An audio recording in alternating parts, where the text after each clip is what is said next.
بسم الله الرحمن الرحيم. تعالوا معانا نعمل الفايش بخميرة السمسم. بنجيب برطمان ونعقمه كويس ونحط فيه نص كوباية من السمسم الأبيض ونضيف عليهم نص لتر من الحليب المغلي. بصوا اللبن بيغلي اهوت، واغطيه كويس، مملاش البرطمان قوي عشان اسيب جزء للخمر، واقلبه واغطيه واحطه في حله واكلفته كويس بفوطه واحطه في فرن البوتاجاز اللي يكون سخن. فرن البوتاجاز اسخنه قبل ما احطه فيه، طلعته تاني يوم في نفس الميعاد. يعني انا عملته النهارده المغرب، اطلعه بكره المغرب. بصوا فصل الشرش عن اللبن، فهو ده يبقى الخميره نجحت. ما عملش كده يبقى الخميره ما نجحتش، يبقى كده الخميره طلعت معايا. بضيف عليهم 3 معالق من الدقيق، واعمل نفس الخطوه بتاعه البوتاجاز واحطه في البوتاجاز يدفى لمده ساعه عبال ما اوضب حالي. هنا جبت ميه دافيه. لو انت هتعملي كمية كبيرة هتحتاجي الخطوة اللي انا بعملها دي. مية دافية، وبتحطي عليها معلقتين من بتحطي عليها كيسين من البيكنج باودر، وبعدين بتضيفي عليهم الخميرة اللي هو البرطمان، وبنعملها زي عجينة الزلابية كده، بتبقى سايلة شوية.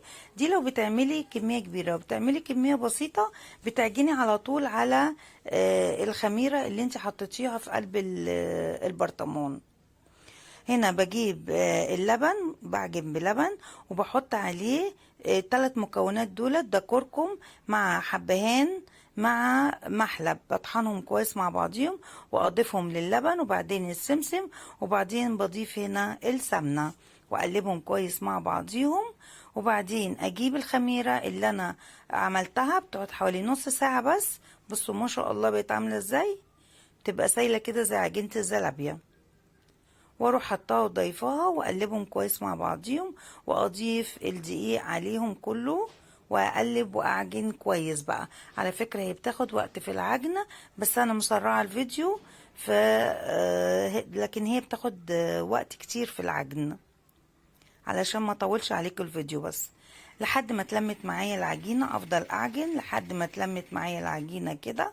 بصوا ما شاء الله كده العجينة ناعمة وجميلة. بجيب شوية من السمنة في الاخر خالص اما اخلص العجينة، الم بيهم العجينة، بلم العجينة بالسمنة، وبعدين اغطيها واسيبها تخمر تاني.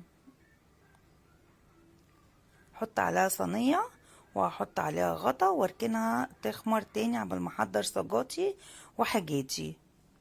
ما ننساش نطحن المحلب والحباية مع بعض، وبعدين نضيف عليهم الكركم الاصفر اللي بنضيفهم على اللبن.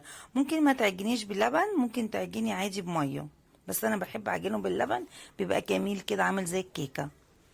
هنا بعد ساعتين لقيته خمر، جبته دهنت الصاج بتاعي من السمنة، ودهنت ايديا سمنة، وابتديت اصبع صوابع كده مناسبة عشان لسه هتخمر وتتنفخ. فاحط الصوابع هدهنها، هدهن ايدي وادهن الصاج واصبع لحد ما املى الصاج كده على الاخر. اروح دهنه ايدي سمنه واملس على الوش بتاع الصاج ده كله بالسمنه، علشان لما اجي افرفطه يبقى سهل عليا في التفرفيط، في التفصيص يعني، وما ياخدش وما يفرفتش مني.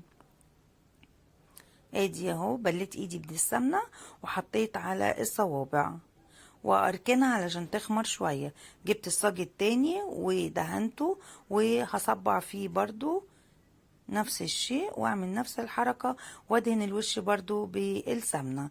وبعدين لقيت الاولاني خمر، دخلته الفرن وكملت في صواني بقى. لما الصاجات خلصت من عندي دخلته الفرن، احمر الوش، رحت جبته قلبته زي ما انتوا شايفين على ظهره. ده ظهره، الوش بتاعه التاني.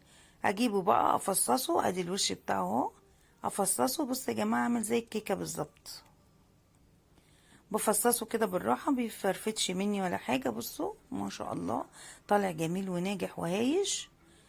افصصه كده من بعضه فصوص، وبعدين برجع ارصه تاني في صاج، بس ما بدهنوش بقى في صاج، وبدخله يتحمص واقلبه على الوش التاني على لو لقيت الوش اللي تحت ما اتحمصش. بحمص الوشين، وادي الفايش. الف هنا وشفا، ايه رأيكم؟ قولولي بقى لو انتوا في اي بلد تانية غير مصر بتسموا دوت ايه غير انه فايش.